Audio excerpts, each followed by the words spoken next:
High বন্ধুরা, সবাইকে জানাই শুভ দুপুর, অনেক অনেক ভালোবাসা। তো আমি দেখো কোথায় চলে এসেছি, সবুজ বাগানে। তো কার কার সবুজ বাগান ভালো লাগে? আমার তো খুব খুব ভালো লাগে। সঙ্গে আমি একটা জিনিস দেখাবো তোমাদেরকে। দেখো, এটা একটা গাছ।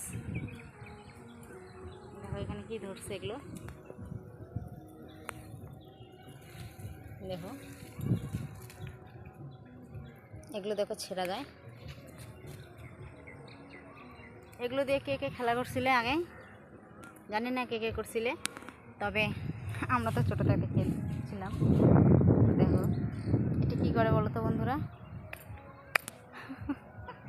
কপালে ফোটায়, আবার ফোটাই, যাই হোক পড়ে গেল।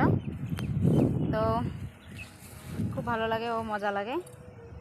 এরকম মানে ছোটোবেলার একটা করি আর কি ইতিহাস আছে, যা আমাদের মধ্যে এখন সেটা হয় না। তো যাই হোক, আমি অনেক দিন পরে তোমাদের সামনে সেই ছোটোবেলার একটা কাহিনী নিয়ে আসলাম। জানি না তোমাদের কেমন লাগবে, তবে আমার তো ভালোই লাগলো, মজা লাগলো। আমার মজাটা, ছোটোবেলার মজাটা তোমাদের সঙ্গে শেয়ার করলাম এখন। তো কেউ কিছু মাইন্ড করো না, জাস্ট মজার জন্য ছিল শুধু।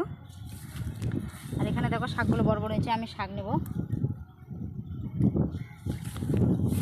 শাক তুলছি, দেখো কত বড় বড় শাক। এই শাকগুলো নিয়ে বাড়িতে যাব,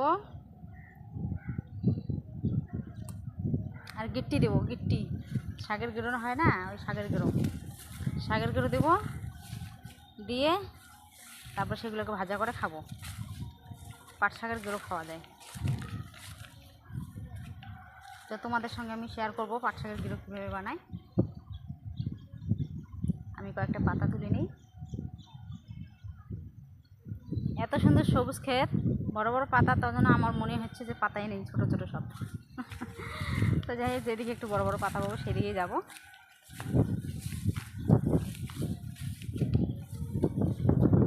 কত সুন্দর হাওয়া, হাওয়াতে গাছগুলো হেলতেছে দুলতেছে।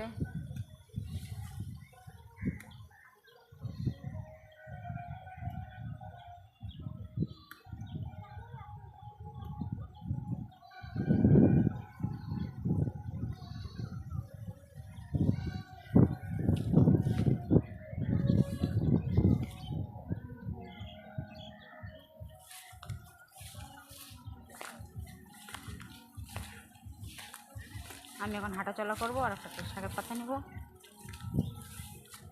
কার কার ভালো লাগে এরকম শাক পাতা খেতে?